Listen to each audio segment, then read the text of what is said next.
Guys, ನಿಮ್ಮ ಮನೆಗೆ ಬರ್ತಾ ಇರುವಂಥ ಪ್ರತಿ ತಿಂಗಳು ಎಲೆಕ್ಟ್ರಿಸಿಟಿ ಬಿಲ್ಲನ್ನು ನೀವು ಮೊಬೈಲಲ್ಲೇ ಆರಾಮಾಗಿ ಪೇ ಮಾಡ್ಬೋದು. ಇವತ್ತು ಎಲೆಕ್ಟ್ರಿಸಿಟಿ ಬಿಲ್ಲನ್ನು ಮೊಬೈಲಲ್ಲಿ ಹೇಗೆ ಪೇ ಮಾಡೋದು ಅಂತ ನಾನು ನಿಮಗೆ ತೋರಿಸ್ತೀನಿ. Full easy step. ಇದಕ್ಕೆ ನಿಮ್ಮ ಹತ್ರ ಫೋನ್ಪೇ ಇದ್ದರೂ ಕೂಡ ನಡೆಯುತ್ತೆ, ಪೇಟಿಎಮ್ ಇದ್ದರೂ ಕೂಡ ನಡೆಯುತ್ತೆ, ಯಾವುದೇ ಆ್ಯಪ್ ಇದ್ದರೂ ಕೂಡ ನಡೆಯುತ್ತೆ. ಆನ್ಲೈನಲ್ಲಿ ನೀವು ಪೇ ಮಾಡ್ಕೋಬೋದು. ಸೊ ನಾನಿವತ್ತು ಪೇಟಿಎಮ್ಮಲ್ಲಿ ತೋರಿಸ್ಲಾ? ಬೆಟರ್ ನಾನು ಫೋನ್ಪೇಯಲ್ಲಿ ತೋರಿಸ್ತೀನಿ. ತುಂಬ ಜನ ಫೋನ್ಪೇನ ಯೂಸ್ ಮಾಡ್ತೀರಾ ಅಂತ ಅನಿಸುತ್ತೆ. ಫೋನ್ಪೇ ಮುಖಾಂತರ ಹಿಂಗೆ ಈ ಒಂದು ಎಲೆಕ್ಟ್ರಿಸಿಟಿ ಬಿಲ್ಲನ್ನು ಪೇ ಮಾಡೋದು ಅಂತ ತೋರಿಸ್ತೀನಿ. ಬನ್ನಿ ನೋಡೋಣ. ಸಬ್ಸ್ಕ್ರೈಬ್ ಮಾಡೋದು ನೋಡ್ತಾ ಇರೋರು ಸಬ್ಸ್ಕ್ರೈಬ್ ಮಾಡ್ಕೊಳ್ಳಿ. ನೋಡಿ ಗೈಸ್, ಸೊ ಅದಕ್ಕೆ ನೀವು ಮೊದಲನೇದಾಗಿ ಏನು ಮಾಡಬೇಕು, ನಿಮ್ಮ ಒಂದು ಫೋನಲ್ಲಿ ಫೋನ್ಪೇ ಆ್ಯಪನ್ನು ಓಪನ್ ಮಾಡ್ಕೊಳ್ಳಿ. ನಾನಿವಾಗ ಓಪನ್ ಮಾಡಿಕೊಂಡೆ. ಓಪನ್ ಮಾಡ್ಕೊಂಡ ನಂತರ ನಿಮಗೆ ಈ ಥರ ಬರುತ್ತೆ. ಇಲ್ಲಿ ನೀವು ಕೆಳಗಡೆಗೆ ಬಂದರೆ ಇಲ್ಲಿ ನಿಮಗೊಂದು ಆಪ್ಷನ್ ಸಿಗುತ್ತೆ, ರೀಚಾರ್ಜ್ ಆ್ಯಂಡ್ ಬಿಲ್ಸ್ ಅಂತ ನೀವು ಇಲ್ಲಿ ನೋಡ್ತಾ ಇದ್ದೀರಾ. ಇಲ್ಲಿ ನಿಮಗೊಂದು ಆಪ್ಷನ್ ಇರುತ್ತೆ ಎಲೆಕ್ಟ್ರಿಸಿಟಿ ಬಿಲ್ ಅಂತ ನೀವು ಇಲ್ಲಿ ನೋಡ್ತಾ ಇದ್ದೀರಾ. ಎಲೆಕ್ಟ್ರಿಸಿಟಿ ಬಿಲ್ ಅಂತಿದೆ. ಸೊ ನಾನು ಇವಾಗ ಎಲೆಕ್ಟ್ರಿಸಿಟಿ ಬಿಲ್ ಮೇಲೆ ಕ್ಲಿಕ್ ಮಾಡ್ತೀನಿ. ಅದಾದಮೇಲೆ ನಿಮ್ಗೆ ಇಲ್ಲಿ ಸರ್ಚ್ ಫಾರ್ ಎಲೆಕ್ಟ್ರಿಸಿಟಿ ಪ್ರೊವೈಡರ್ ಅಂತ ಬರುತ್ತೆ. ಇದ್ರ ಮೇಲೆ ಕ್ಲಿಕ್ ಮಾಡಿ. ಇಲ್ಲಿ ನೀವು ಸರ್ಚ್ ಮಾಡಬೇಕು ಎಲೆಕ್ಟ್ರಿಸಿಟಿ ಪ್ರೊವೈಡರ್ನ. ನೋಡಿ, ಇಲ್ಲಿ ತುಂಬ ಎಲೆಕ್ಟ್ರಿಸಿಟಿ ಪ್ರೊವೈಡರ್ ಇದೆ. ನೀವು ನೋಡ್ಬೋದು ಬೆಂಗಳೂರು ಎಲೆಕ್ಟ್ರಿಸಿಟಿ ಪ್ರೊವೈಡರ್ ಸಪ್ಲೈ ಇದೆ, ಮತ್ತು ಚಾಮುಂಡೇಶ್ವರಿ ಇದೆ, ಮತ್ತು ಗುಲ್ಬರ್ಗ ಇದೆ, ಹುಬ್ಳಿ ಇದೆ, ತುಂಬ ಇದ್ದಾವೆ. ಸೊ ಇದು ನಿಮಗೆ ಪರ್ಫೆಕ್ಟಾಗಿ ಚೂಸ್ ಮಾಡಬೇಕು. ಇದ್ರ ಬಗ್ಗೆ ನೀವು ತಲೆ ಕೆಡಿಸ್ಕೋಬೇಡಿ.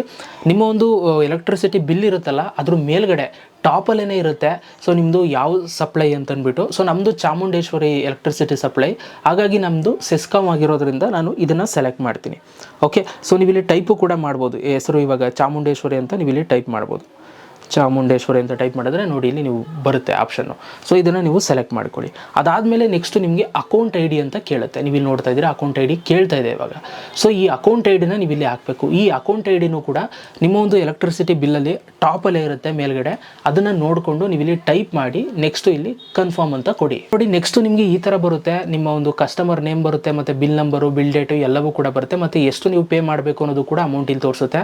ಒಂದ್ಸಲ ನಿಮ್ಮ ಒಂದು ಎಲೆಕ್ಟ್ರಿಸಿಟಿ ಬಿಲ್ಲಲ್ಲೂ ಕೂಡ ಚೆಕ್ ಮಾಡ್ಕೊಳ್ಳಿ. ನಿಮ್ಗೆ ಎಷ್ಟು ಅಮೌಂಟಲ್ಲಿ ತೋರಿಸ್ತದೆ, ಇಲ್ಲೂ ಅಷ್ಟೇ ತೋರಿಸ್ಬೇಕು. ನನಗೆ ಕರೆಕ್ಟಾಗಿ ತೋರಿಸ್ತದೆ ₹115. ಓಕೆ, ಸೊ ಅದಾದಮೇಲೆ ಇಲ್ಲಿ ಕೆಳಗಡೆ ಪ್ರೊಸೀಡ್ ಟು ಪೇ ಅಂತಿದೆ ನೋಡಿ, ಇದ್ರ ಮೇಲೆ ನೀವು ಕ್ಲಿಕ್ನ ಮಾಡಿ. ಪೇ ಮಾಡೋದ್ಮೇಲೆ ಆಟೋಮೆಟಿಕಲಿ ನಿಮಗೆ ಈ ಥರ ಬರುತ್ತೆ, ನೀವು ಇಲ್ಲಿ ನೋಡ್ಬೋದು. ಸೊ ಅದಾದಮೇಲೆ ನಿಮ್ಮದು ಪೇ ಆಗಿರುತ್ತೆ ಅಂತ ಬರುತ್ತೆ. ಅದಾದಮೇಲೆ ಇಲ್ಲಿ ಕೆಳಗಡೆ ಸೊ ನೀವು ಬೇಕಾದರೆ ಬಿಲ್ಲನ್ನು ನೀವು ಡೌನ್ಲೋಡು ಕೂಡ ಮಾಡ್ಕೋಬೋದು. ಸೊ ನೀವು ಇಲ್ಲಿ ಚೆಕ್ಔಟ್ ಮಾಡ್ಬೋದು, ಆಯಿತಾ. ಸೊ ಎಲ್ಲವೂ ಕೂಡ ಡೀಟೇಲ್ಸ್ ತೋರಿಸುತ್ತೆ. ನಾನು ಪೇಟಿಎಮ್ಮಲ್ಲೇ ಪೇ ಮಾಡಿಕೊಂಡೆ, ಯಾಕೆ ಅಂತಂದ್ರೆ ಅದರಲ್ಲಿ ಚಾರ್ಜಸ್ ಏನೋ ತೋರಿಸ್ತಾ ಇತ್ತು ₹3. ಸೊ ಅದಕ್ಕೋಸ್ಕರ ನಾನು ಕೊಡೋಕ್ಕೆ ಇಷ್ಟ ಇಲ್ಲ, ಅದಕ್ಕೋಸ್ಕರ ಪೇಟಿಎಮ್ಮಲ್ಲಿ ಪೇ ಮಾಡಿಕೊಂಡೆ ₹115. ಸೊ ಈ ರೀತಿ ನೀವು ಎಲೆಕ್ಟ್ರಿಸಿಟಿ ಬಿಲ್ಲನ್ನು ನೀವು ಆರಾಮಾಗಿ ಮೊಬೈಲಲ್ಲೇ ಮಾಡ್ಬೋದು ಗೈಸ್.